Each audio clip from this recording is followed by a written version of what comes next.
What's good, everybody out there? Thanks for tuning in to another episode of the Let's Talk Indie podcast, where we talk about everything related to independent entertainment. I'm your host, Deron Alexander, and today is a very special day.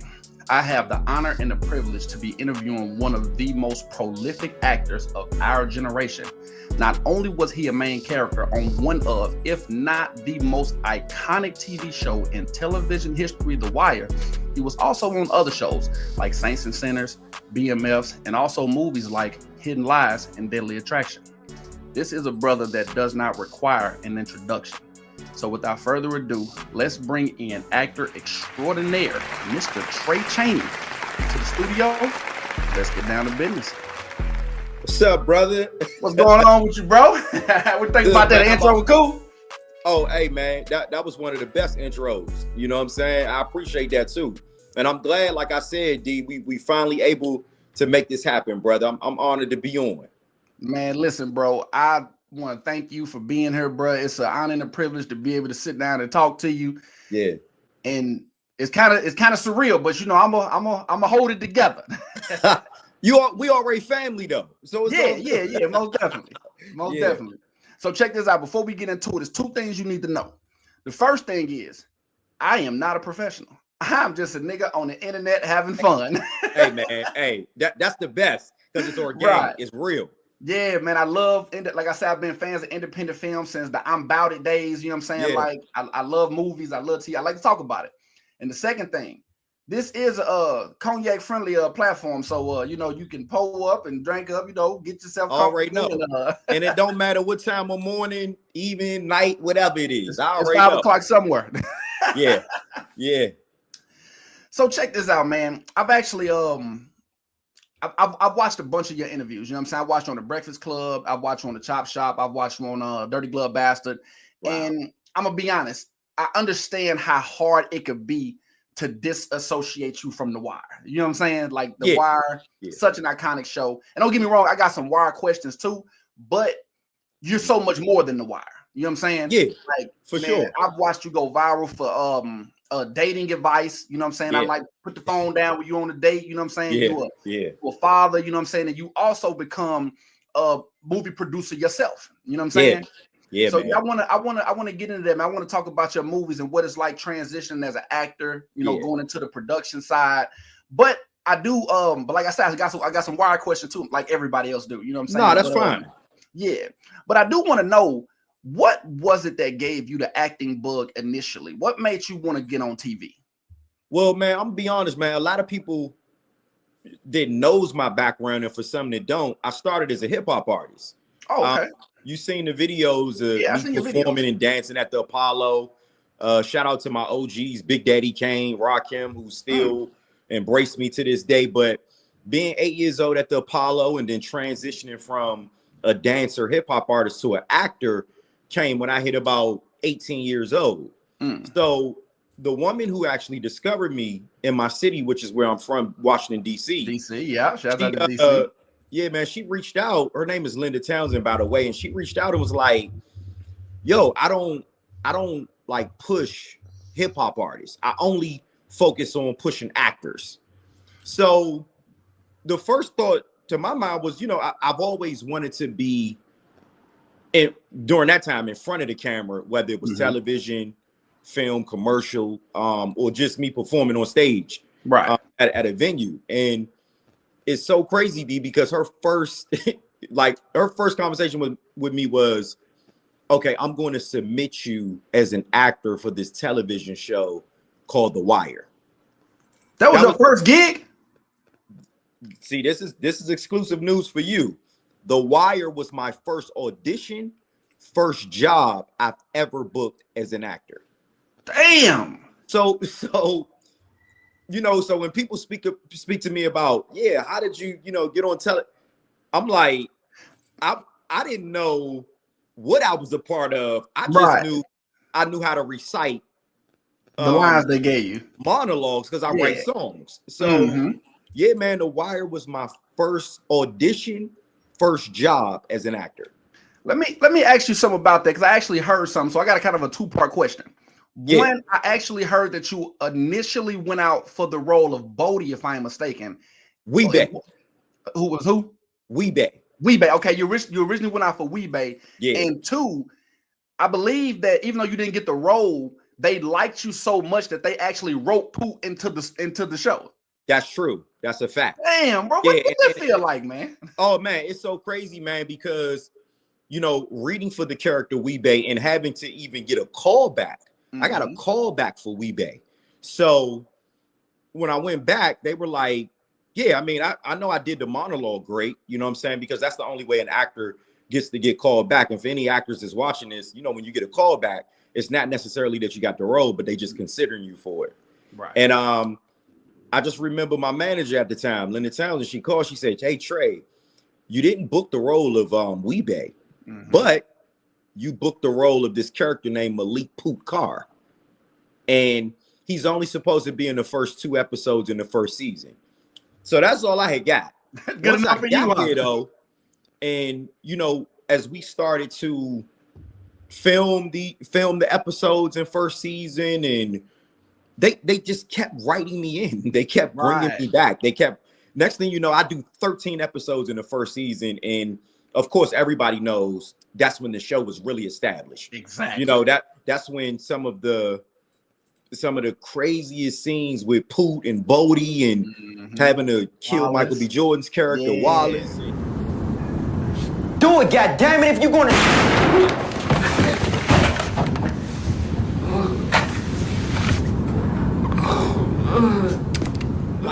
Like my career was that. It was right in your face. Like first season of a groundbreaking, critically acclaimed television show, The Wire. And again, that was my first job as an actor. That was my first audition that I had ever went on. And that was in 2001. Man. We started shooting in 2001. The Wire premiered in 2002. So this year, I mean, just think 23 years ago, I didn't know that I would be on your show right now speaking about it. Bro, you know what I'm saying? But hell of a thing. That's it. Yeah, it's like a surreal moment even for me. And that's why, man, I just, I can't look at anything that happens in this business as a loss. Like if I go on certain auditions and I don't book certain roles, I'm still grateful and thankful that I'm still in the conversation. Right. Tray Chaney is still in the conversation amongst casting directors, agents, producers, writers, directors. I'm still being booked. You're everywhere now. Whether they say, yo, we remember you from The Wire, or now whether they say, hey, we remember you from Saints and Sinners, BMF, Swarm, We Own This City, Keisha Cole biopic. And then, like you said, when we first initially spoke, you said, man, how does it, you'll never get away from Poot, which is true. But I'm so grateful and thankful to still be recognized as that character. Right. Because it's like the wire goes down in history as Good Times or the Jeffersons or Martin, or some of your classic shows. The Wire will forever be talked about. And what's so crazy? George Pelicanos, who actually wrote and produced on The Wire, along with We Own This City when I played the cop. Right. He told us that 23 years ago. And we didn't. At least I know he told me. He said, Tray, I'll never forget 23 years ago on set of The Wire, he said, this show is going to be talked about forever. And if somebody tells you that, you just like, oh, all right, whatever. But being young too, yeah. I was 20 going on 21. I wasn't even legal yet when I was shooting the show. I remember Idris Elba, Michael K. Williams, rest in peace to my brother. Lawrence Gilliard, who played D'Angelo, and J.D. Williams, who played Bodie. These guys were able to go out to the clubs after shooting and stuff. I was 20 years old. I couldn't even get in no club yet. So my life started, with being paid to show up at parties. If you can understand what I'm saying. Like The Wire made it so Tray Chaney, I never know what it's like to stand in a line at a venue. I never know what not being in VIP is like. Like I mean, crazy, but man. Yeah, this was the stuff that came with being on a critically acclaimed show like The Wire. You was in rap videos and everything. You was in Bow Wow video. You was yeah. Shout out to Bow Wow. That my baby joint with Jagged Edge. That was funny because that was my first time in LA. Shout out to my brother KP, my brother K1 Bradford, like in the Fat Cats, my man Randy. That was the first time I was on a first class flight, a hotel suite, and I was in LA. They flew me to LA to shoot the Bow Wow My Baby video, and that was when The Wire was popping. Like so everybody was getting grabbed to do videos, and I used to always sit back like, man, ain't nobody called me for a video yet. My first major video, national artist, recording artist, Bow Wow. Boom. Yeah. I'm like, oh, okay. Well, again, and you know what? It's always happened for me that way. Mm-hmm. Like The Wire major, like, okay, boom, out the gate. I sat down for 7 to 8 years because it was just hard for me after The Wire ended to get another job. And not because that's what I wanted to know about. Yeah, not because I wasn't talented or because I didn't have the skill or the craft. It's just the nature of the game. Hollywood, like, you gotta audition, you know, and sometimes you might not book, sometimes you might book. But I think the key, I know the key for me as an artist, as an actor, as a creative, it's never giving up. Right. Having the willpower to just keep going regardless of whatever circumstances. And then standing on them corners of Washington, D.C. for 7 years after The Wire ended in 2008 to 2015, I was in a place where it was like, I know if I just keep putting my best foot forward and I keep going, something big is going to happen. And then boom, Saints and Sinners, Bounce TV. It's a long time to be motivated, boy. Bruh. But a lot of people don't got it in them. A lot of people, a lot of people don't have the willpower and the drive and the determination that I have. Mm-hmm. You know what I'm saying? I'm gonna just be real. Like, people, even celebrities in my position back then, when The Wire ended in 2008, people are walking past me on the streets in DC selling my merchandise out of the trunk of my car. Damn. Me and my brother Torrance Hall, me and my brother Deuce Double, my man Uji, like we sitting, we getting out the car in rain, sleet, or snow. I'm selling merch out the trunk of my car, and I'm this big actor on The Wire, and people walking past, some people will walk past and be like, this can't be real. Like, what are you? Damn. But the whole time, in my mind, I'm gaining a fan base. Mm-hmm. People only want realness. They want to be able to reach out and touch their favorite celebrity. Tangible. Yeah. So what I did, I said, I'm gonna just make myself tangible to the people. Like, I'm gonna get out here in the street for real. Like, the regular average 9 to 5, the 9 to 5 working man is walking down the street. You see me, and you see me out here selling my merch. 9 times out of 10, you're gonna say, bro, I want to support that. Yeah. So that's how, to this day, that's my mentality, and that's how I'm able to just, you know. Yeah, you got that. You got that hustler's mentality. Yeah, man. Yeah, and it doesn't, and it's probably even more. I'm even, my hustle is aggressive. Mm-hmm. My hustle now is even more aggressive. It's like, it's in your face. Like, I'm posting every day. I'm in the streets every day. You post. Yeah, you be on it. Yeah, I might be on $100 million set today, and then tomorrow I might go to the trenches. If somebody, you know, let's negotiate a nice fee for me to come pull up and do your film or do your television show. Right. I just believe in doing things that nobody else would do in order to get to where I need to go. And to be honest with you, I don't have a limit to my success. Mm-hmm. It's no limit to my success. I'm not looking at, okay, if I get here, that's when I'm gonna stop. If I get here, nah. I mean, people talk millions and billions and trillions. I'm like, I want it all, you know. That is something that I was curious about, because just looking at like your career from an outside person looking in, like from The Wire to Saints and Sinners to BMF to now producing your own movies and all that type of stuff. For a lot of people, that's enough. You know what I'm saying? Yeah. Like, for a lot of people, they made it with that. You feel what I'm saying? Yeah. But I am curious, though, with a guy in your position, like, do you have an ultimate goal, or is it? It ain't no ultimate goal. I'm just gonna keep going until I'm done. To be honest, bro, I'm gonna keep going until I can't go no more. Right? Okay. Yeah, because I don't. Because you know, it almost reminds me of when people like Jay-Z say, "Yeah, I'm retired from rapping," right? And then in 5 or 10 years, you hear Jay on a song. Yeah, come on now. or you'll see Jay performing again, or even my OGs like Big Daddy Kane and Rakim. You know, these guys. Late 80s. How does Rakim and Big Daddy Kane become your old? Like, what do you run into? Like, how does this happen? Because you're saying them names like they just, but this is the Mount Rushmore of hip hop. Well, I'm gonna tell you, late 80s, I want to say like 88, 89. The reason why Tray Chaney fell in love with hip hop is because of watching Big Daddy Kane walk on that Apollo stage, and I watched the crowd erupt, and I watched him rap every song, line for line, bar for bar, and I was 8 years old. The picture of him holding me up with all this money in my hand was after I had won first place, and Big Daddy Kane was the special guest. So years later, I tweeted the picture.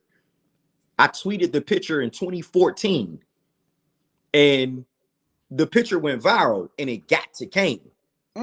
So, but putting two and two together, Big Daddy Kane's like, okay, I'm a fan of The Wire. Right. And I'm that same kid that you were holding up when I was 8 years old.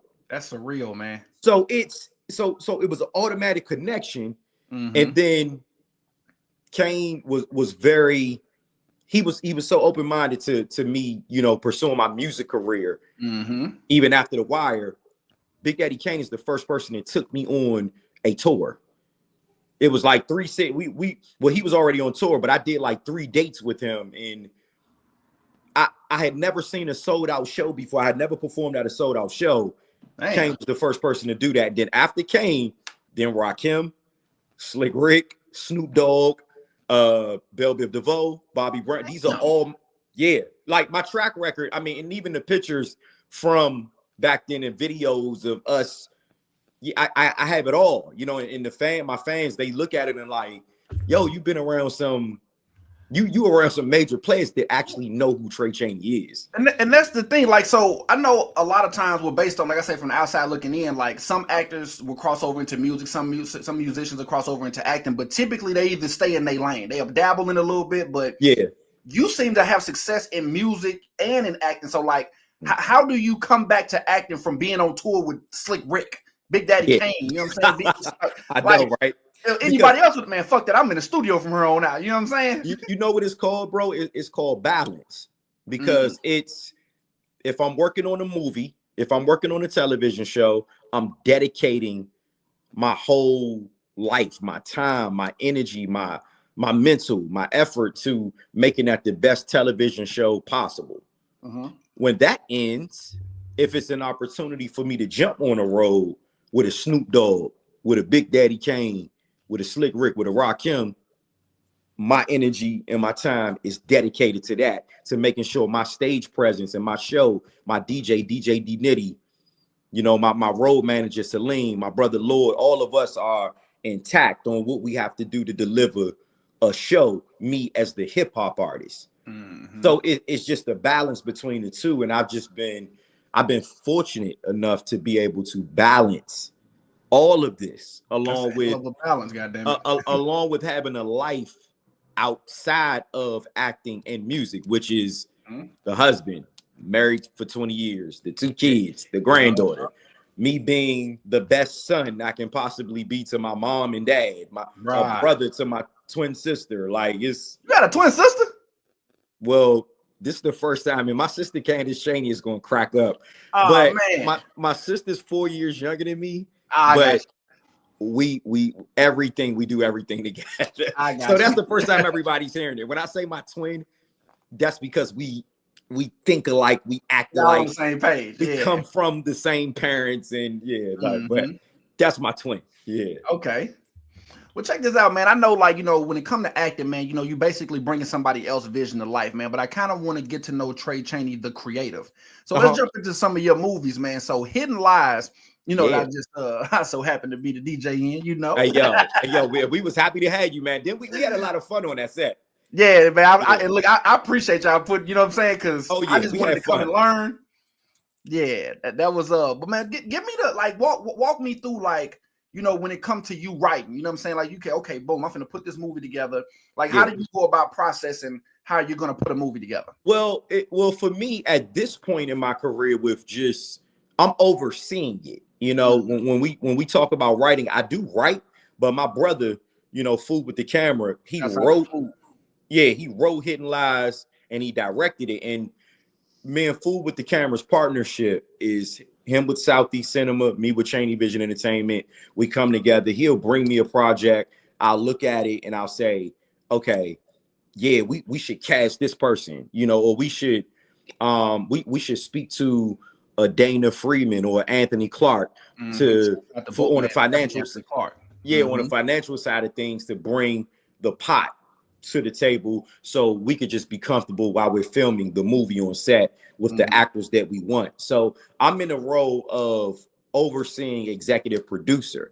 But the creativeness is I also got a star in this film too. Right. So it's almost like me just having say so of what I want to say in the script. If I'm like, fool, I think we should change this. I think I sound better saying this, or my love interest. I think, if we got a list of young ladies who need to be my love interest, I'm like, okay, let's pick Sharni Arce because we got chemistry together from stuff we might have did in the past on other movies. And let me call big wigs like Clifton Powell, who we got a great. So me as an executive producer is really just overseeing whether it's budgets, whether it's scheduling, whether it's certain actors and actresses who are available to do my projects. And that's where I come in. So creatively, it's me wearing that hat. And this year, 2025, I am stepping into the writing chair though, of writing my first, whether it's television, whether it's film, whether it's skits, whatever it is. But I'm in that mindset now. But like I told you, once I get in the mindset of something, I got to devote all my time to it. So if producing and starring in a movie is working now, I'm gonna let that work as long as it can work until I'm able to graduate into okay, now I'm back on here speaking to you about my first film I wrote. You know what I'm saying? And directing, that's something I've already been doing because every video that you see I direct or co-direct with my brother I Am Don Juan. So out of 15 videos, which my album is on my website, ChaneyWay.com, I direct like my own videos. I got the vision for it. I know the type of cars I want. I know if I want dancers in it, if I want actors or people to just fill the video up to where I want it. I've already had that type of vision too. So that's the creative process of just be sitting back looking at what makes sense. You know what I'm saying? Because like I said, I don't look at no budget as too big or small. And that's probably why I work so much. I can work, like I told you, I can anything, goddammit. Yeah, I can be on $100 million set today, and then, like I said, they call me in the trenches. Hey Trey, man, let's work this out. Hey, I'm pulling up because I love the work, and then I don't sleep on nobody. I don't sleep on no director, writer, producer, filmmaker, podcast, interviewer. I don't sleep on nobody because you never know who's going to be that person that you might got to answer to one day that can cut you a check. Yep. So my genuine, pure intentions approach is why I have so many great relationships. You know, a lot of them. I don't look down on people. Like, interviewers reach out to me all the time. All right, hey, if I got the time, hey, come on, let's talk. Because you never, I look at everything like this is the next big thing. Everything I do. This interview right here, I'm like, this is going to go viral. This is going to bring in millions of views, and boom. So I've always had a gift with speaking certain things into existence, and people see it, like BMF. I spoke that into existence. I wrote that song, New Heights, and 2 months later, I was on set. And if I'm mistaken, you went through a couple of auditions to get that Bleak, right? Yeah, 7 auditions for Bleak. 7. Well, no, not auditions. just for Bleak. Not just for Bleak, just for different characters on BMF. 7 auditions until they cast me as Bleak. And it was a lot that helped, you know, with the buzz that I already have in the media. Like I said, I wrote the song, I put the video out, MTV, BT, they run my videos all the time. And I specifically understood the power of manifestation when it came to me landing that role. You write down what you want to see happen. You visualize it, and then you just let it go to the universe, man. Because everything that we go through now, man, it's all in God's hands. I ain't even questioning nothing no more. Man, I feel you.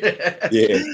Hey, look, I am curious though, man, because like I know you are who you are, you know. So you say certain names, you know, as if it's a normality, you know what I'm saying? Like, yeah, I'm just calling up Clifton Powell, you know what I'm saying? Like, this is Clifton Powell, you know what I'm saying? Like, so I am curious. I know, you know, so you, like I said, you're on a different level, but is there anybody you ever worked with or anybody you ever been around that kind of had you starstruck? You know what I'm saying? Oh yeah, Stevie Wonder. Yeah, I spent time in Stevie Wonder's studio years ago and watched Stevie Wonder play music from 7 at night to 7 in the morning. Kenny Lattimore is like my uncle. You know what I'm saying? That's my family. So Kenny Lattimore, I got ties to a lot of different, you know, artists through Kenny as well. And with me already being in the business. But yeah, as far as being starstruck, man, I was starstruck when I met Will Smith. Yeah, I was. Yeah, but it's funny because these people, they actually know who I am. So that's what trips me out the most. You know, I'm like, wait a minute, you like people when you see people like Rakim and like I said, Slick. I remember Slick Rick. Like when I met Slick Rick, he put the chain around my neck. Yeah, he put the chain around my neck and he started talking about a film called Streets that I did with Meek Mill. And he was like, yeah, man, your character in that movie was crazy. And I'm like, I'm sitting here. Is that the one with Gilly in it? Yeah, that's the one with Gilly and Meek. Yeah. I played Troy in that. But man, I still, you know, even around, bro, I'm gonna be honest with you, even around Big Daddy Kane, like I still be looking at myself sometimes like, man, I came this far, like to a point where I can pick up the phone and call and just chop it up, you know. Vanessa Bell Calloway, who played my mother on Saints and Sinners, like these are people who really, you know, embrace me. Like, okay, yeah. And you know, and when you get around huge celebrities like that, you'll see that they're normal in a way of just being human, right? Like everybody eats, everybody drinks, everybody, you know, whatever. We all do the same thing. But I think for me, I'm embraced by that community so much because I sit and I ask questions. I want to know, like, how did you get to this point? Like I'm like a sponge around those type of people. I don't say much because I just want to. I like to listen and, you know, and then I'm gonna tell you, man, they call me up. They check on me, man. They know my family. They know my wife, my kids, you know, my mom and dad. Like Vanessa, she always asks about Skippany Lane. That's my mother and father, you know, like Clifton has been around my parents several times. But yeah, man, I'm blessed, man, to just still be, I'm in the business and doing what I got to do, and then still giving other people chances and shots, and you know, like we all just collectively building. Man, so I'm a single father of 2 sons. I got custody of both my kids. My youngest little boy, appreciate it, man. He's 4, and my oldest son 17. You know what I'm saying? And man, I watched you put your son in your movie. You know what I'm saying? And like that inspired a guy like me. You know what I'm saying? Who you know want to eventually get into the film industry, and you know I got my boys or whatnot, but.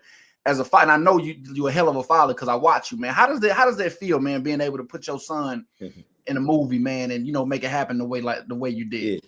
Yeah. Shout out Malachi Chaney, man, my son, man. That's my whole life. Him, my daughter Martina, and my granddaughter Morocco. But Malachi, granddaughter. Yeah, my granddaughter. Are you a grandpa? Yeah, she's 4. Okay. Yeah. But yeah, man, Malachi is my son is he knows who he is. He knows who his father is as well. But one thing I respect so much and love about my son Malachi is he has his own identity. Regardless of who his dad is, regardless of all of the stuff I've done, regardless of me just saying, hey, son, ain't no auditioning for anything I do, you in it. He still wants to earn it. Right. He still wants to, he's in college right now, in HBCU, and he's studying theater, and he has his own movie coming out. So he took it upon himself, because one thing about me as a father, I never pushed my kids to be in the entertainment business. That's what I was curious about. Yeah. No, if it was up to me, I'm like, no, it's too many disappointments in this business. It's too wild. But if you see people like my son making an effort on his own, right? Like I didn't rehearse lines with my son when he was starring as the lead in all of his school stage plays. He did that on his own. So saying that he's able to remember 20, 30 pages of dialogue without my help, that's me saying, okay, he's ready. Because I didn't have, because nobody helped me. Nobody, when my first audition for The Wire, I drove my father's car on my own. Nobody helped me with none of this stuff. I knew what I wanted to do at the age of 8 years old, all the way up until now. Anything I wanted to do, I went for it. Right. So that with him, just watching him in college, man, and become his own man. You know what I'm saying? It makes me proud. It makes me so proud every day to see him doing what he's doing. And the thing about Kai, he's a great kid. Not a kid, but a great young man. Yeah. Because at 18, I was wilding. I wasn't. Right. I caught my first case at 19. I've been to prison twice, so I know. No, I feel you, bro. And that's it. That's a key thing right there for our sons. Our sons could be doing anything else in the world. You know what I'm saying? But when they doing something positive, it's nothing you can do but get behind that. Yep. It like me looking at my son saying, "Hold up, you want to go to college? Oh, you studying theater? You want to be in? Oh." Whatever I need to do, even if I don't have it, I gotta go find it to make sure that he stays on that path, because there's so many young brothers and sisters out here, man, that's going down a negative path, man, and they just don't got the guidance. So even if their family is behind them and trying to help them, we got so many followers, man, and it's just me and you on here right now. We're very fortunate to have sons that's doing good. Facts. You know what I'm saying? It's doing excellent work. It's doing great, because these youngsters could be stressing us out right now, for real. Man, so it's not to interrupt you, but so my son, he got other brothers on his mother's side. You know what I'm saying? And that his brothers grew up the way I did. You know what I'm saying? Yeah. And but my son grew up totally different from me, because I was able to put him in a better environment. And I watch his little brothers, and not trying to knock them or nothing, because I feel for them little dudes, because I know what they're going through. You know what I'm saying? And it just make me think, like, man, my son could very well be in the same position that I was in at his age. You know what I'm saying? Yeah. And the fact that he's an honor roll student and, a state ranked wrestler, he getting ready to go to college. And, that's just, man, like you said, man, it just make you want it. It don't matter what they need, bro. We just getting behind them. You know what I'm saying? Because they could very well be doing what we was doing. You know what I'm saying? Man, that's so true. And that's why I said, thank God, man, because that could, every young person's story could end terrible. You know what I'm saying? But as long as they able to continue to keep pushing forward and going, like you said, we got to stay there as fathers, as men, If I ain't mistaken, man, I believe you've been married for like 20 years. If I'm mistaken. Yeah, 20 years of marriage and 23 years of just us being together, but 20 years of marriage. Explain to me in the landscape of the dating world we in today. Yeah, yeah, Especially with you being such, a profound individual, yeah, celebrity. How do you keep a marriage together, bro, for yeah. 2 decades plus? What, 2 decades of marriage and 23 years of, 3 extra years of the relationship? Well, the great thing about me and Aisha, my wife, is we kind of came into this together. Like, 23 years ago, when I was just kind of getting in the door with the major success of television, my wife was with me. Mm-hmm. So being able to go through ups and downs, knowing what it's like to be high up in the sky with finances, with fame, whatever, and then being so rock bottom and being in the middle. So just imagine experiencing all of these different facets of life with one person. And this person knows me to a T, and I know her to a T, still finding out things about each other, you know what I'm saying, as the days go. Right. But the one key thing is just the communication of saying, I know this is the person that I'm gonna be with for the rest of my life. So marriage is what you make it. If you want negativity, you're gonna get negativity if you go looking for it. Right. If you want positivity, if you want the love, if you want things to be balanced and structured to the best of your ability that you can, that's what you're going to get. So me and her just push for happiness, man. We push for love. I don't like to say this, but it's just the truth. We don't argue, because it's not if it's a disagreement, it's like, okay, we got a disagreement. Let's talk it out. Let's see how it can work. Yeah. What don't kill you make you stronger, right? So it's like we push to keep peace. Right. Let's just push the peace. Let's push the love or whatever. And I feel, truly it's nothing that we can't get over or overcome. We've been through a lot. Even like I said, man, relocating out here to Atlanta, Georgia 7-8 years ago. Man. That was a big step for me. We from DC. That was a big step for me, my wife, and just my son. And with me being who I am, coming out here to the unforeseen, another city, another state, and living out here from 2017 to now. But 2017 to 2020, we was renting, and next thing you know, we buy a crib in 2020. We getting a house crib built from the ground up. Actually, today's the anniversary when we went to closing. That's dope. It's crazy, right? But just to see us where we at now in this place of marriage and love, and now we tripping out off of our kids. Like our focus now is like we empty nesters. We can do whatever we want, but we looking at our daughter, our son, our granddaughter. Like, okay, let's talk about what they got going on. You know what I'm saying? So I think, man, I'm very fortunate, to have my wife by my side, and not. I'm glad social media wasn't out back then like it was now. Yeah. Because I always tell her this. I say, man, I feel sorry for people that's, trying to really trying to connect, trying to get to know one another. But these phones, that was the whole point of the no phones allowed. That's what I was gonna ask you. That's where that came from. It came from that, because me and her was actually sitting at a restaurant and we both was on our phones. and then I don't know how it came up. We was having a couple drinks and I forgot which one of us said it, but we just was like, all right, let's put these phones down. I said, but before we put the phone down, she said she did, but before we put the phones down, I did this video. I just was like, all right, y'all, no phones allowed. And that joint at 2 million views now. That went crazy, bro. It went, but you know what? That's what also helped me to understand last year. Now it's simplicity with how you market on social media. People want real stuff. They don't care about the made up, I'm about to be in this blockbuster movie or whatever, box office, whatever. People want can they relate to that? And man, we hit it out the gate with somebody being able to relate, people around the world, 2 million people, to put it that way, being able to relate to, when you are on date nights, why do you have your cell phone?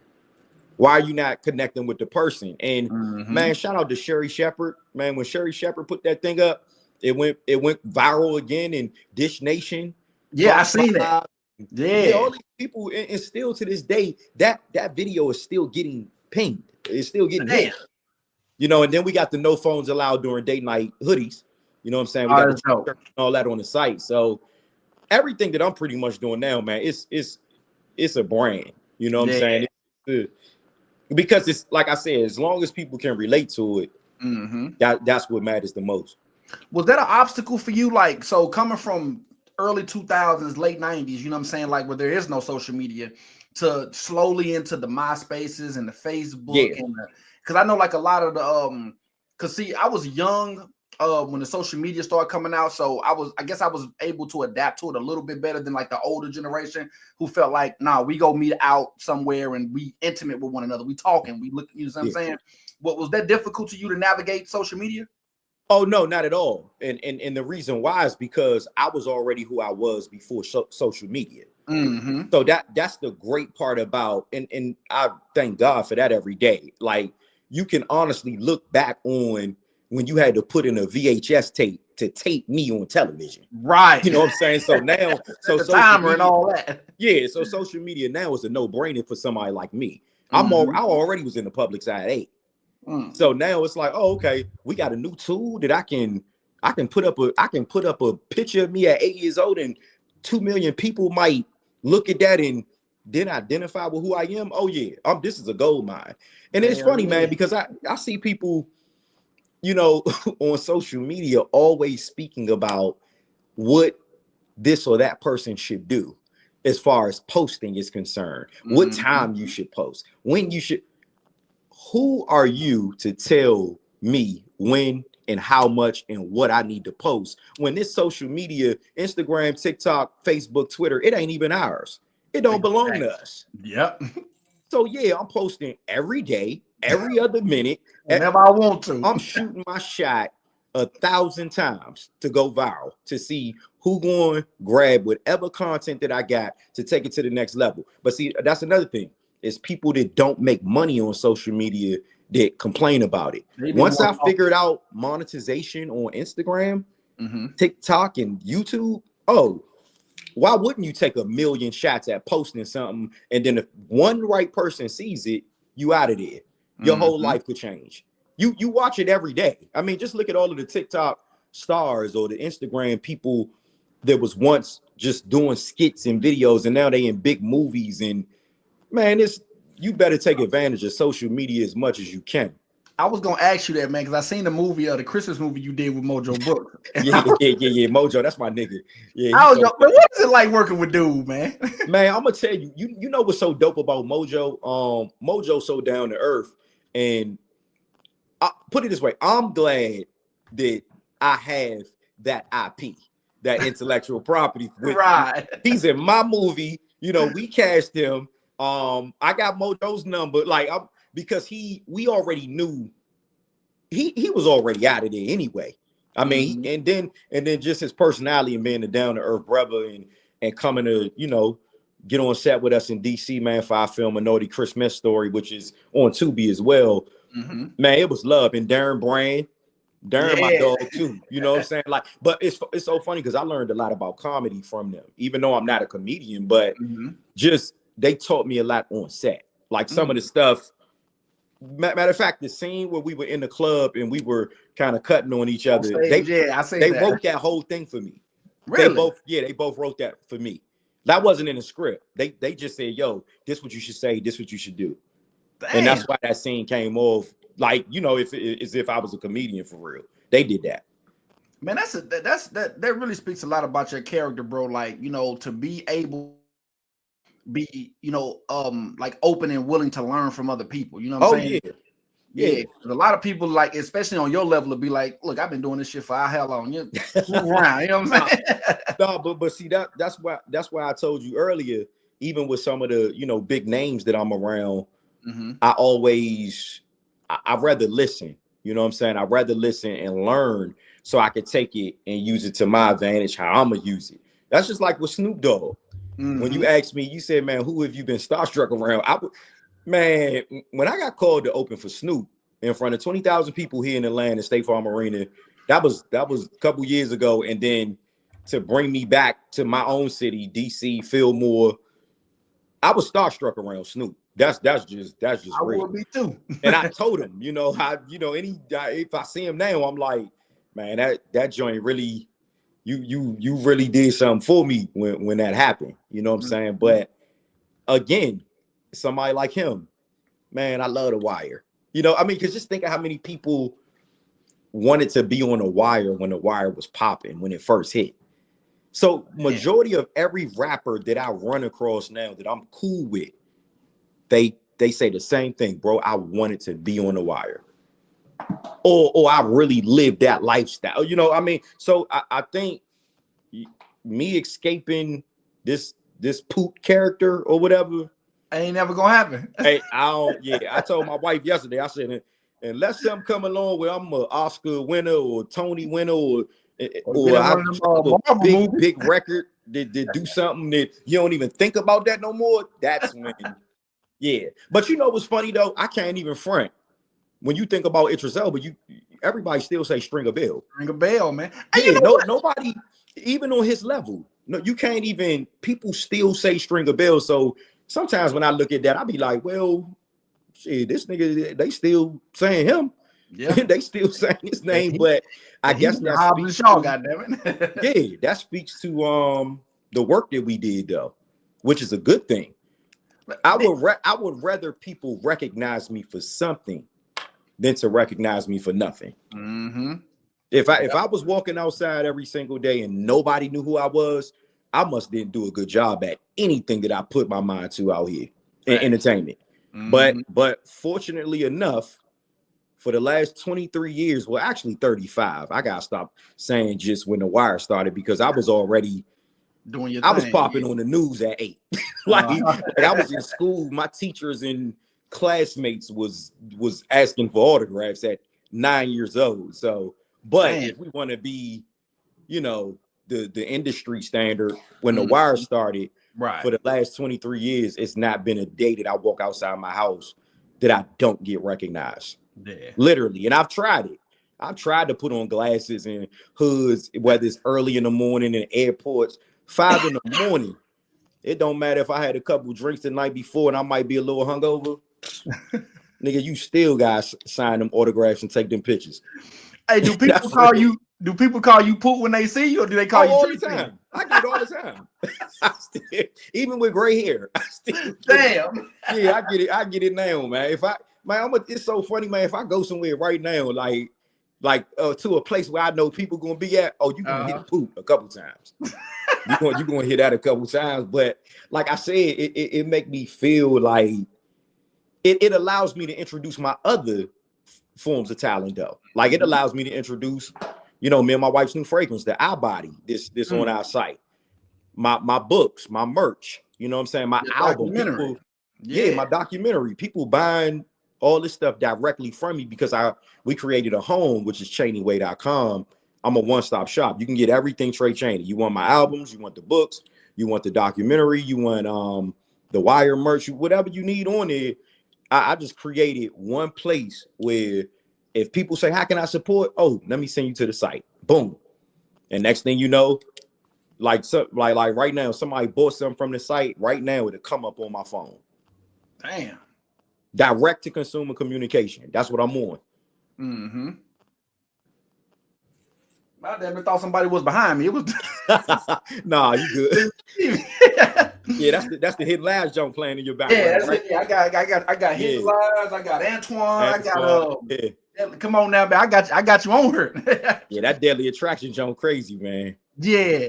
And you know what's crazy about Deadly Attraction? So like I say, like I was telling her Brianna Cole, like I'm always trying to predict a movie. You know what I'm saying? Like as a writer myself, I'm like, okay, I got this movie figured out. Oh, damn, I didn't see that coming. You know what I'm saying? Mm-hmm.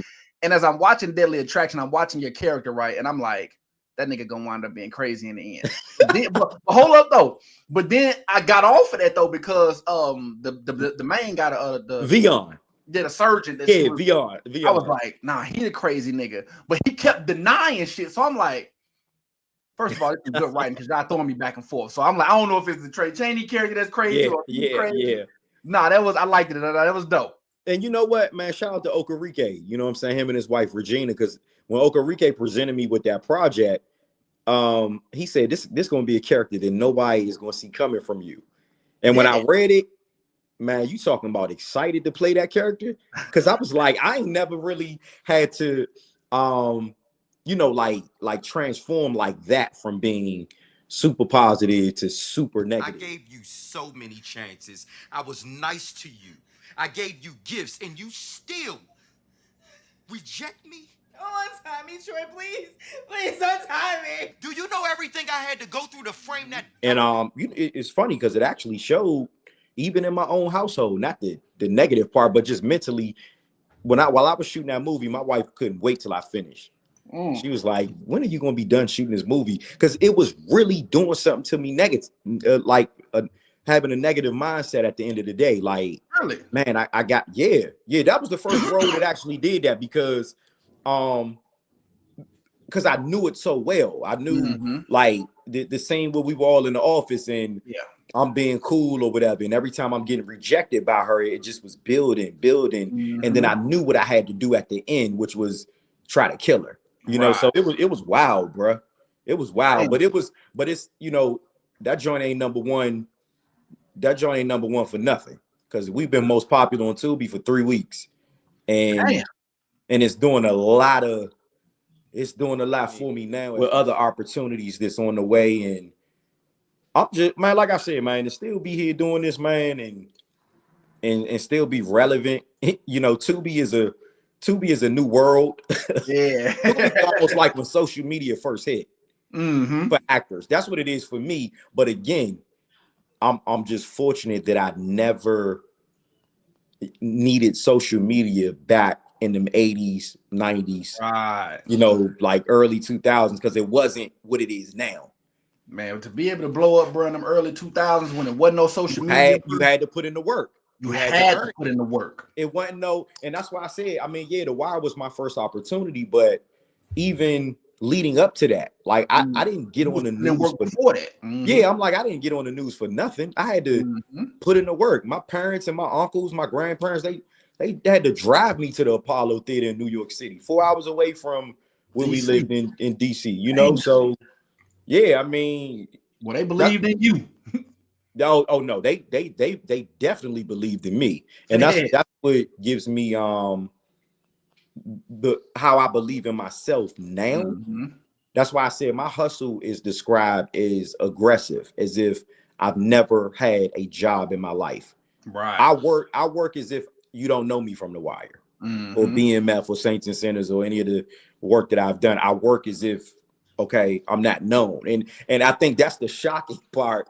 For a lot of people that run across me, they like, this nigga remembering 20, 30 pages of dialogue like he hungry. Right, but like he needed, goddammit. Yeah, man. And I mean, I'm gonna be honest, man. I feel, man, as long as I'm still able to live and breathe and keep doing this, man, like, man, eventually things are already popping, but eventually something is just going boom. Take me out of it. I already know that's on the way because the work ethic is there. It's just, you know, the right time, right place, right opportunity, right situation. That once it all comes, I'm very prepared. I'm very prepared for anything. If I get a call to star in a movie with Denzel Washington today, and I got to be on a plane tomorrow, and I got to remember 20 pages of dialogue Monday, I'm thoroughly prepared for that. I'm ready to go tomorrow. That's what man, Michael James spoke a lot about that, man. He was talking about, like, you know, it ain't necessarily about being the most talented. A lot of times it's about being the most prepared. It's the work ethic too. It's just the work ethic and being prepared. It's like that stay ready so you don't got to get ready mentality. And that's the mentality that I have. Like right now, even with nobody seen, you know, as much as I study my own songs. Right. If Snoop or Big Daddy came, they was to call me and say, hey, we need you to come do 5 of your songs right now. Come on tour. Boom, I'm prepared. Whether the DJ's prepared, whether the dancers, whoever, I am prepared to pack, and leave today. Because that's just how bad, that's because I know opportunities, man. They don't necessarily come when you wanted to come. Opportunities come when you least expect it. And I think for me, that's actually what happened with We Own This City. This was another time when, this was during COVID. Like 2020 was COVID, of course, but 2021 was around the time where they were auditioning for We Own This City, the same creators of The Wire. And man, they called one day while I was sitting here on the couch. I had to do a Zoom interview, like the Zoom audition at the time. On a Tuesday, I didn't have a laptop. They wanted to audition by Wednesday. I don't know how I came up with that money. Bought that laptop that day, came in here Wednesday, remembered it. Probably like 2 weeks later after my birthday, because my birthday August 2nd. And probably not 2 weeks later, 2 days later after my birthday, maybe August 4th, they were putting me on a plane to live in Baltimore for 3 months. I had to pack my clothes that day. Damn. That's preparation. That's when you're ready. Hell yeah. Yeah. So it's, I stay ready, bro.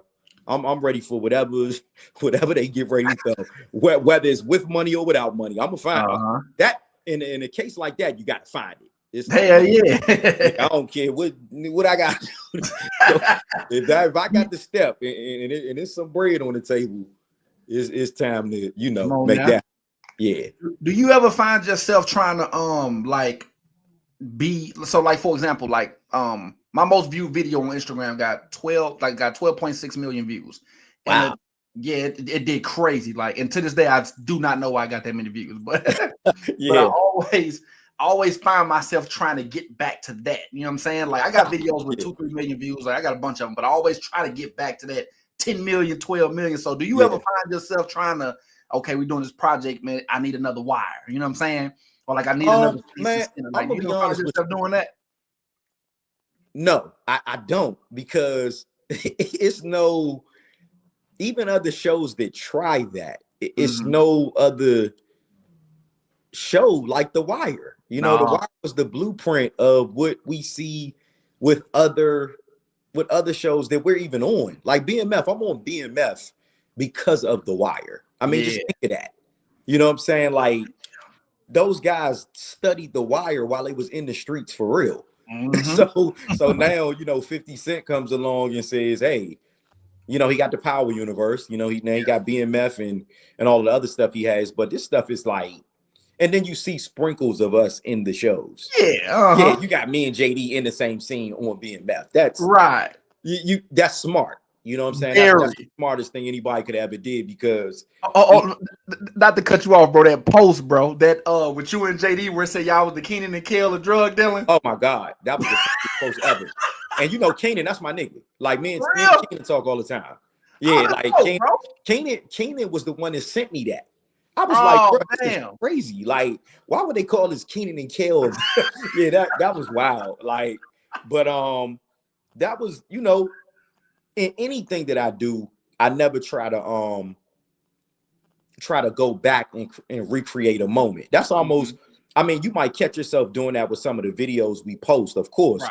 But that's like even with the No Phones Allowed during date night doing 2 million views, and like you said, it's like, how did that do that? Like you don't want to wreck your brain and trying to say, okay, well, let me do a million of these and then none of them hit. Exactly. You know what I'm saying? So for me, I'm just like, you know what? I'm gonna just put my best foot forward. I'm gonna put all my energy, time, and effort into whatever project I'm currently doing so it could blow on its own. Because when you start overthinking it, that's when it ain't organic. You know what I'm saying? It ain't regular, it ain't real. Like even with man, bro.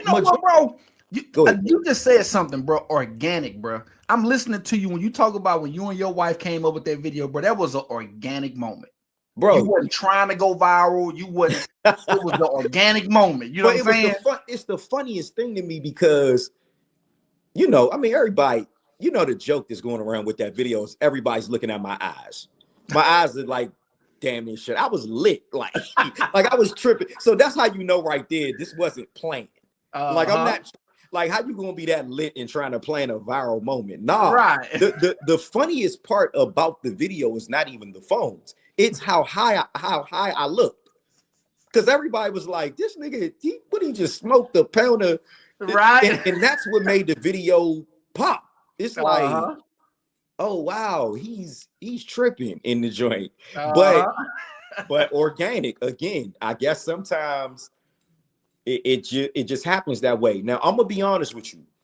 The Wire reunion it just went viral. I'm not gonna say I knew that was going. I put it this way. I just knew. Nah, I feel you. I feel you. I knew. But see, I just knew us. The reason why all of us was collectively together in the pits, right, and on that orange couch, was DTLR and Shoe Palace did a Wire merch line. So when they reached out to me, they called me to, yo, can you get at Snoop? Can you get at Slim Charles? Weebay, you know. So they put it.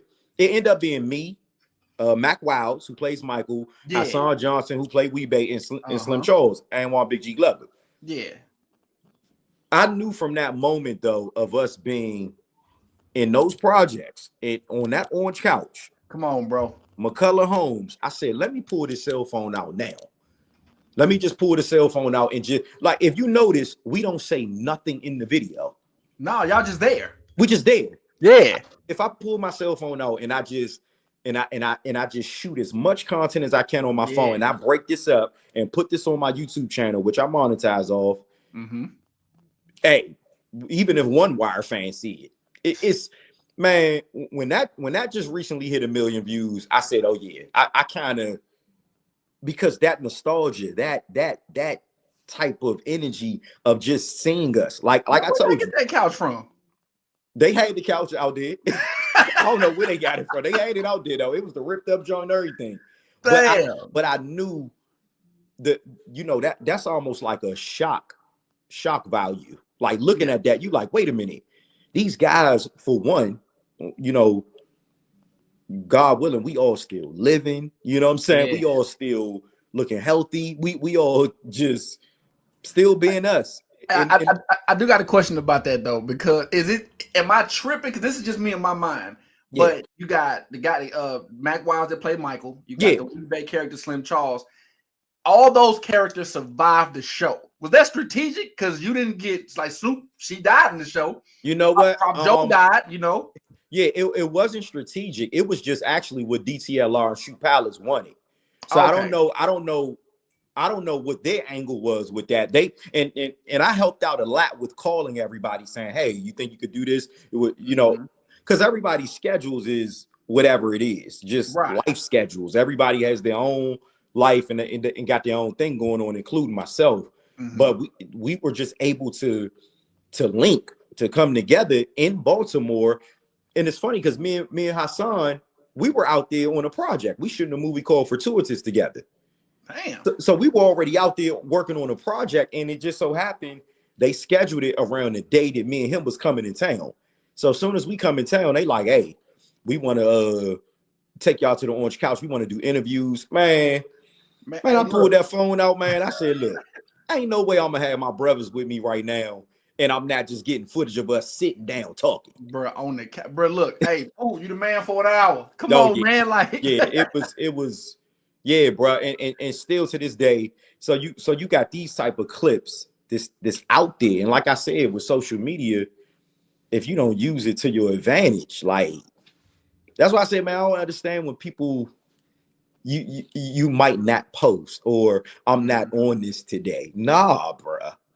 This is money. Like, I don't know how clear or possible I can make that, but you put the right thing up on Instagram.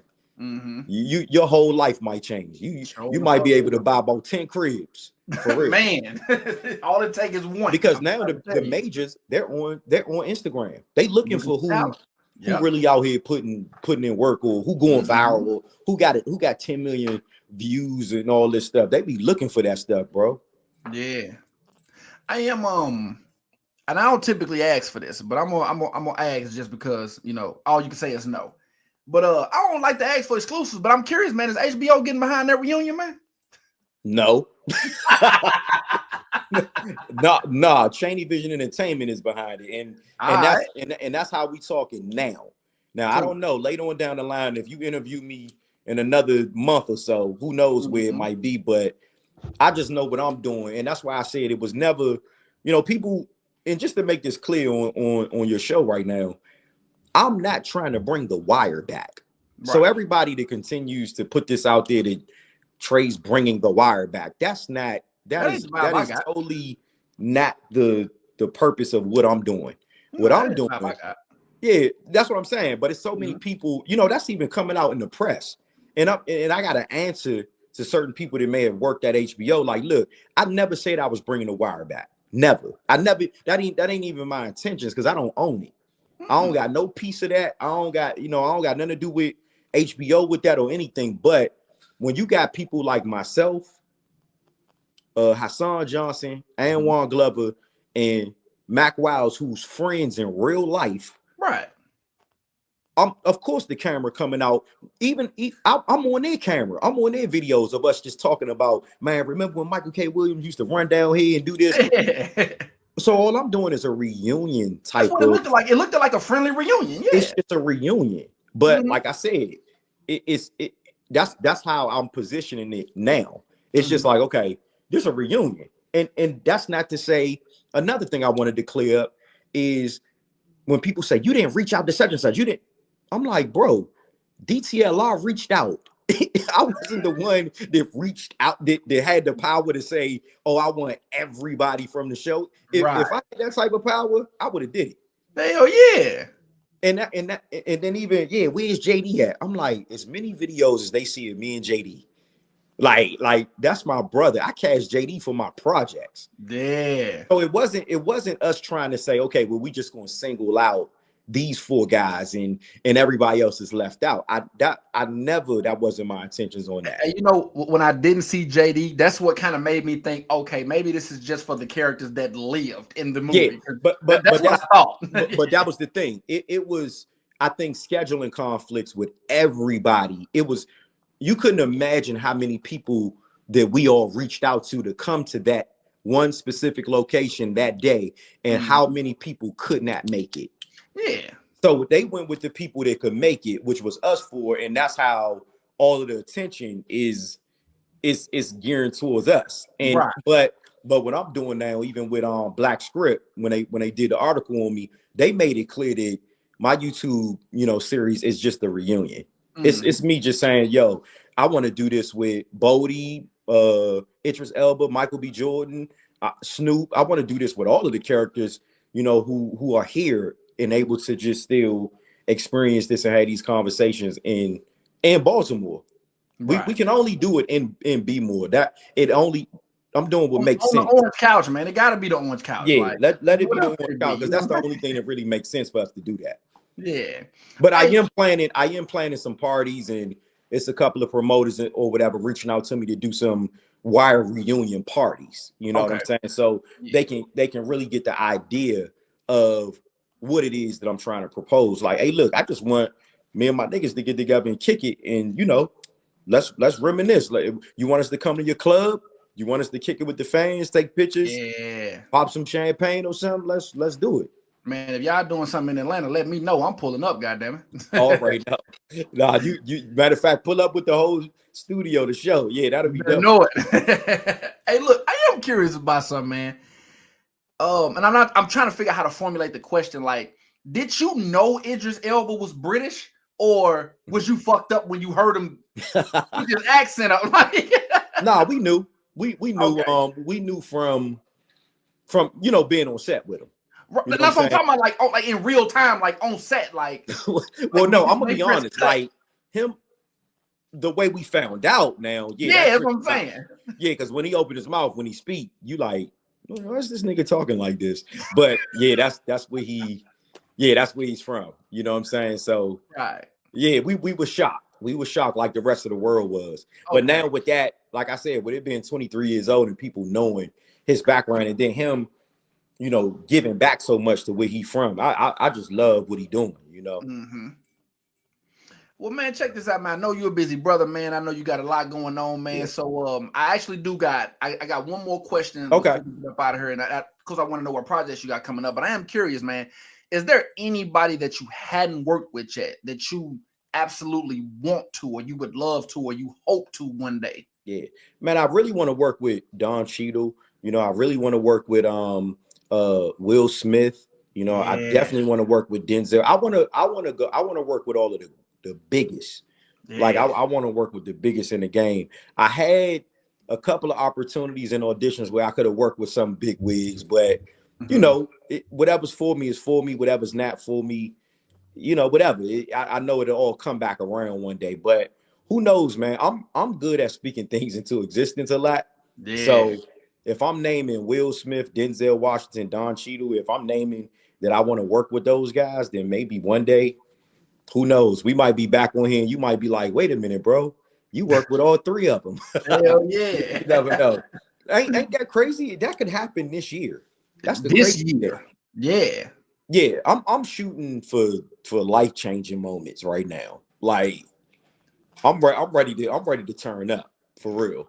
Man, I'm gonna tell you, man, I really admire your drive, bro, because you sitting here talking about I'm ready to turn up, and like look where you are already. You know what I'm saying? Yeah, I feel and you still got that fire, it's still burning. You know what I'm saying? Like that's true.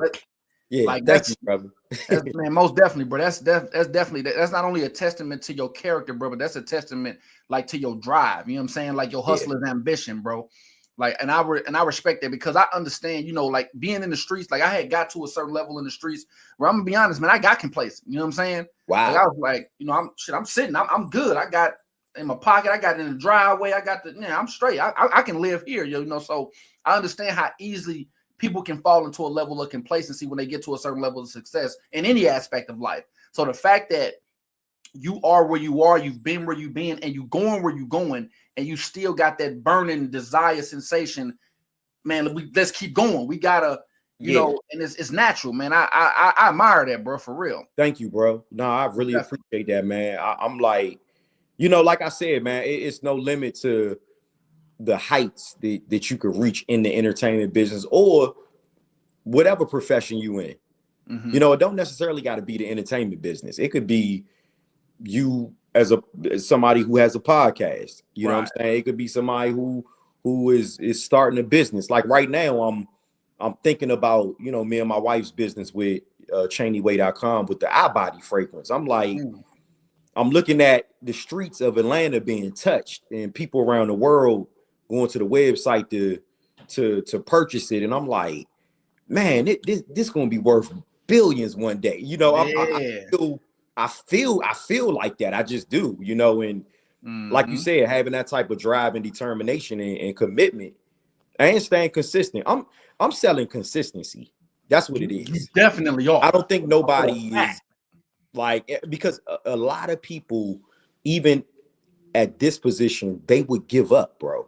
Like literally, it's people I came up with and I'm no longer with no more. We still cool, but they look at me and say, bro, how did you keep going when, you know, this didn't go well for us back in the day? And I never look at what goes wrong. I'm like, you know what? Something could change today. And that's what I shoot for.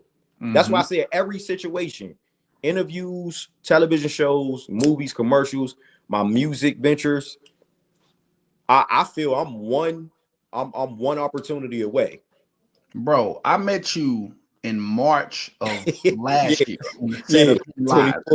24. And I remember going to your page. If I am mistaken, I believe you had somewhere around 65,000, 70,000 followers. You know what I'm saying? It ain't been a whole year since then, and you already over 100K. So that's, bro, you know what's so funny? During Hidden Lives, I think it was at like 40K followers. Yeah, that's what I'm saying. It was at like 40K followers, and like you said, not even a year later, it's 100K. But you know what? It's the content, man. It's the, like, even with clips from here, this getting posted. You know what I'm saying? Yeah, most definitely. My thing is, you feed the people what they want. They want my motivational gems by Tray Chaney videos. They want my clips of my movies. They want me and my wife hanging out at premieres. They want me and my kids. You know, I'm. It's kind of like my own story just being unfolded. You know, in the long run. And then they also want. I'm not. You know, nobody's perfect. You know what I'm saying? So sometimes when I get on here and I really talk about the struggle, people could relate to that. I'm like, man, you know, I might have went on 1,000 auditions today. I ain't booked nothing. Damn. I might not have worked in 2 months. I ain't booked nothing. And then, boom, you see Deadly Attraction come out and be #1. And it's like a nigga never left. You know what I'm saying? So it's stuff like that. But like I said, a lot of creatives, sometimes that stuff be too hard to handle, man. And all I can do is pray for them, man. But me, nah, I'm here. I'm here for a long time. Man, I'm gonna tell you, man, like before we get up out of here, man, I do want to say like not trying to like overly like give flowers and nothing like that, but you said something that resonated with me. You said you can go on so many auditions and not get a role, you know what I'm saying? Yeah. And you keep pushing. I'm gonna tell you why that's significant to me. As a dude who grew up, you know, in poverty, you know what I'm saying, grew up in the inner city youth, I was an at-risk youth, been to prison, all that type of stuff. One thing I noticed after growing up and learning who I was, one thing I noticed is that people that grew up in our environment, we don't know how to process our emotion. You know what I'm saying? Most of us didn't have a father to teach us. So a lot of times we lash out, you know, because we don't know how to process failure. We don't know how to process betrayal. We don't know how to process it. So we go straight to anger because that's the only emotion that allows us to be 100% ourselves. I don't gotta get about your feelings if I'm mad. You see what I'm saying? Yeah. So the fact that you can go on multiple auditions, bro, and not get the job, and that doesn't, like, I'm pretty sure it may do something, but it doesn't do enough to deter you from keep going. You know what I'm saying? Because it's easy to give up. You know what I'm saying? Yeah. Like, bro, that's like that resonates with me as a person who has given up a lot in his life. You feel what I'm saying? Oh, like, wow. I got you. Yeah, man. What it is, it just you know what? You know why I feel that way, and I didn't even understand everything that you just said, where it came from until now. Because you got to think, I was spoiled when The Wire hit. You know, somebody coming out the gate saying, this is my first audition and this is my first job. That's a hell of a starting point. That's out the gate. So I've seen what that looks like when you don't have it no more. And that was the moment that made me kind of, I don't want to say discouraged, but it made me feel some type of way. Right. And the only thing that changed my mindset, the one person that I always shout out to this day is my brother, Torrance Hall.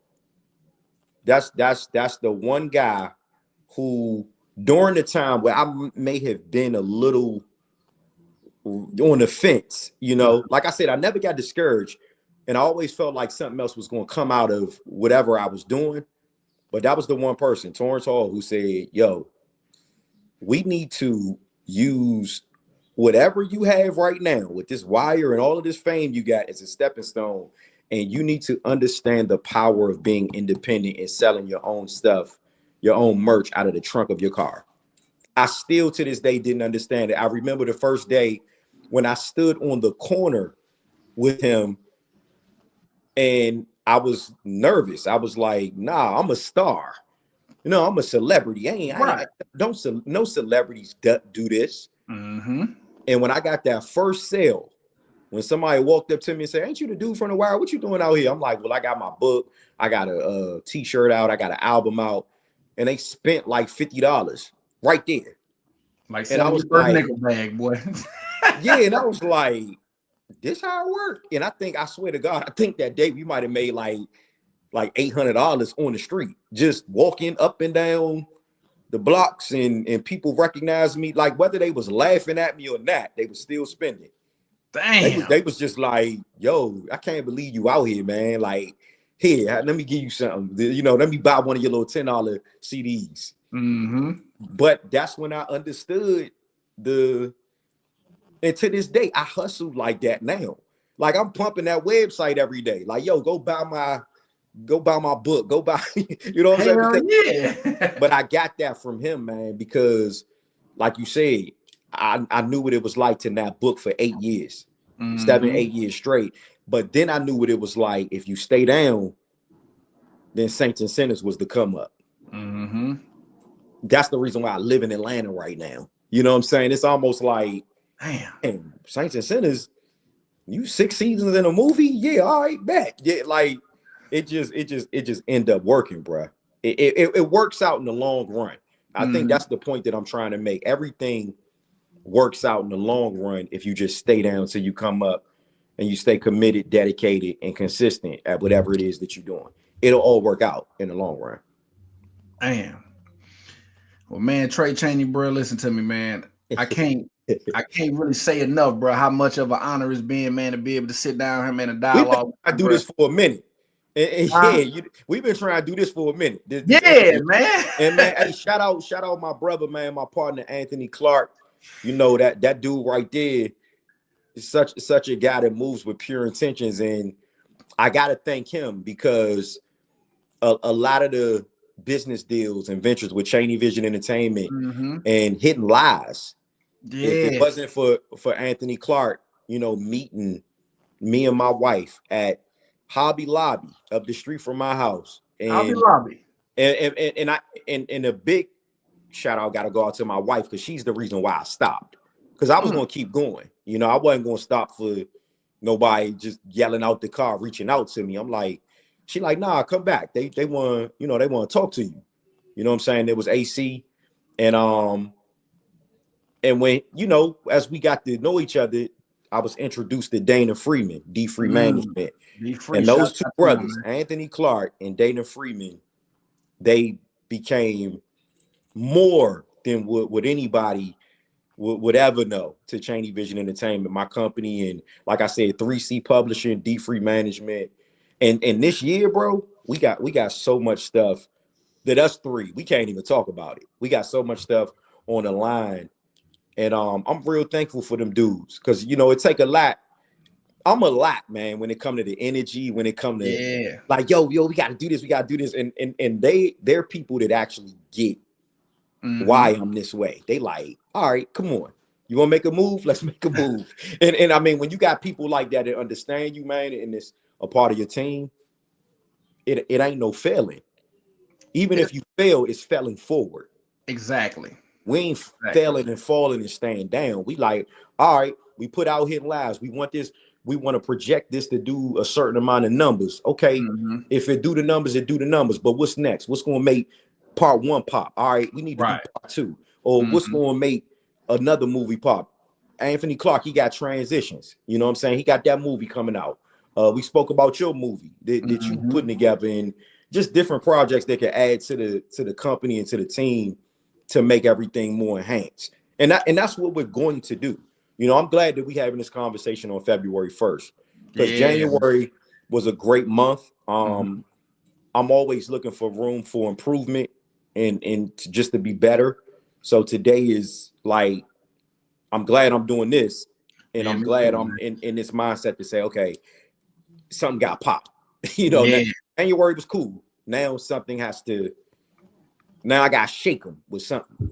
Man, bro, it's like your story about Anthony Clark, man. It's kind of crazy, bro, because my story with him was similar, bro. Like, I don't know if he ever told you, but making a very, very long story short, I was going through a breakup with my ex, and I was going through a custody battle for my youngest boy. Wow. I was losing my mind. I needed to get away from America. I said, I'm going to South America for a few weeks. I said, I gotta get away. You know, did you go? Huh? You went to South America? Yeah, but I speak fluent Spanish though. You know what I'm saying? So I can navigate South America. It's all good. So I went to South America, but on my way, I came through Atlanta Airport. You know, Atlanta's an international airport. That's where I met Anthony Clark. Wow. Bro, it was literally random. I couldn't find my terminal, and I was looking, and he was just standing there. And I said, "Hey, bro, can you show me how to get to Terminal E?" He said, "I'm on my way to Terminal E2. Follow me." Me and this dude didn't talk for like 10 minutes. I was just following him. And I'm just no talking at all. And then little conversation. Where you from? Where you headed to? Man, I'm on my way to Colombia, man. I need to get away for a while. We like, okay, that's what you do. I'm doing a little bit. I'm a published author as well. I had 2 books out. I was like, no, I write books. I do content, whatnot. Like, let me check you out. he looked at my page and he was like, okay, I see what you're doing. Okay, that's what's up. And I was like, what's up with you? What you do? He didn't even tell me he was a movie producer at first. Like, he was just like, oh, well, I do a little bit of this, a little bit of that. The closer we got to the terminal, then he was like, well, look, man, I'm gonna follow you on Instagram, follow me back. You know what I'm saying? I mess around with the movies too. I'm in Atlanta. So I'm like, everybody is somebody in Atlanta. You know what I'm saying? Whatever, nigga. You know what I'm saying? Yeah. And long story short, man, we wind up chopping it up, man. He invited me to Hidden Lies, y'all movie or whatnot. Hidden Lies. Yeah. Bro, that Hidden Lies movie set, when I say this motherfucker lit a fire up under me, bro. Yeah. Like, bro, that y'all, man, just watching y'all in action, bro. Like, because I just want to be a fly on the wall. I didn't even know I was even going to be the DJ. You know what I'm saying? I just wanted to learn and just watch y'all in action, bro. And man, listen to me, bro. Y'all lit a fire up under me that started this platform, bro. Like, straight up. Wow, man, that's amazing, bro, to hear that. I mean, and that's what I mean. It's just, it's wild when you run across people that they get inspired by seeing something and then they go do something. Like your platform right now, the Let's Talk Indie podcast, is like, whoa. I wouldn't have known that story that it started from you being on our set. Yeah, bro. But I love hearing stories like that, because that's my whole purpose and my whole mission is when people are around me, they feel like they can go be the greatest person that they could ever be. And because that's the energy that I give everybody, even when I see you. It's like, oh yeah, I'm Tray Chaney. You know what I'm saying? I'm about to do this, do that. Hopefully you about to do this to do that. You know what I'm saying? Yeah. So yeah, that's a great way to, you know what I'm saying, to end it, man. Because and I want Anthony, I know he's gonna watch this too. I can't wait till he see it. Because sometimes a lot of people don't even know how you feel about them until until it's too late. People, just the way life is in general, people don't, they don't know how you feel about them. So to be able to give people their flowers, or give them seeds that plant that where they can grow more, and that's great. Most definitely, bro. Well, man, Tray, man, once again, bro, I just want to thank you, bro, for sitting down and dialoguing with me, bro. Like, even though, I got a rapport with you, I met you and it's cool, man. At the end of the day, bro, you are poop, my nigga, from The Wire, bro. This is something, bro. Like, this is what I'm saying? This is a hell of a thing, man. I binge watched The Wire more times than I can count, bro. You know what I'm saying? Yeah, man. Yeah, man. That's why I said I can't wait for this to come out, and I know you're going to put the fire up under it for it to go. So yeah, I can't wait, bro. It's streaming now, ain't it? No. So I don't do live just yet. You know what I'm saying? Like, this is like pre-recorded, and then I go. Oh yeah, you edit it up. Yeah, throw some pictures up. The different stuff we talk about. Throw some sound effects in there. I like to have fun with it. Yeah, that's a bet, bro. I'm with it 100%. Well, that's what's up, man. Well, look, before we get up out of here, man, is there any projects that you got coming out that we need to know about, bro? Because we need to know. Well, my main thing right now, man, I want everybody, please continue watching Hidden Lies. Watch Hidden Lies right now. And my other project, A Naughty Christmas Story with Mojo Brooks and Darren Brand. It's not just a Christmas movie, it's a comedy. So I want people to watch that. Yeah, so Hidden Lies, A Naughty Christmas Story. Head over to ChaneyWay.com, because when I tell y'all I'm a one-stop shop, like I said, me and my wife, we just created the best unisex fragrance for men and women. This iBody fragrance is killing right now. I'm pushing iBody like Master P is pushing mixtapes in the streets. Hell yeah. And I'm pushing ChaneyWay.com, the website, like Master P is pushing mixtapes in the street. So I want people to really, man, check out what we're doing on an independent level. And the album is out, Life of a Hustler. That's the name of my album. Perfect title. Yeah, but Life of a Hustler is 21 songs. There's 17 videos out of them 21 songs that shot. That's on the ChaneyWay.com. And Deadly Attraction. Man, go watch me crush it in that joint. And like I said, I just keep everything Tray Chaney, man. My Instagram page is at Tray Chaney Vision, and it's TrayChaneyVision. So definitely hit me up on there. And I'm still on Twitter too. I get a lot of traffic on my Twitter. It's at Tray Chaney, TrayChaney. Hey, I've been listening to you before. Like, before we jump out, I just want to know. I edit this out if I need to, but can we talk about Love and Larceny? Yeah, real quick. Yeah. Oh no, So- well, no, I so- was just not like a breakdown, but just I know it's on the way. You know what I'm saying? I didn't know if y'all had it under wraps Love or and if y'all Larceny. Love and Larceny is definitely on the way. Food with the Camera wrote it. He's directing it. Of course, Chaney Vision Entertainment is executive producer, and I'm playing Lieutenant Hill. I'm playing a cop in it. So this is going to be an amazing series. That's a 5-episode series. So Man, I was supposed to be a bounty hunter in Love and Larceny. I had to go to work. yeah, so it's a 5-episode series, man, and Love and Larceny is going to be big. We got another faith-based film coming out called John. Shout out to my brother Michael Turner out there in Dallas, and yeah, man, I'm just like I said, it's funny. I gotta you gotta remind me of some of the work because I got so much work coming. You got a lot of work, bro. Yeah, them projects is getting ready to drop. They being edited as we speak. Okay. So yeah, we looking good for 25. Well, man, that's what's up, man. But shit, like I say, bro, once again, man, it's an honor and a privilege, bro. I can't say it enough times, bro. How it is to talk to you, bro. I appreciate you for taking the time out of your day to rap with me, man, on the Let's Talk Indie podcast, bro. Man, I wish you nothing but the best prosperity, man. Nothing but winning, man, and really moving forward with your career, bro. And I probably ain't gotta wish you that because your trajectory is crazy right now. You know what I'm saying? It's all love, bro. And I wish you the best as well, man. And I'm ready to get started on let's work on that project that we've been talking about and make that happen. You know what I'm saying? Because this year we gotta move intentional. Everything is like, if we say we gonna do something, let's just do it. We about to push the button on it. Oh yeah, we ain't waiting around. We ain't waiting for nobody. We just gonna make it happen. That's it. That's what's up, man. Well, man, look, hey, appreciate everybody for tuning in to the Let's Talk Indie platform, man. Shouts out to Tray Chaney. Y'all know what the fuck going on. I don't even talk like that, but it's it's the energy. Yeah, man. Man, we'll see y'all in the next one, man. Yo, peace, man.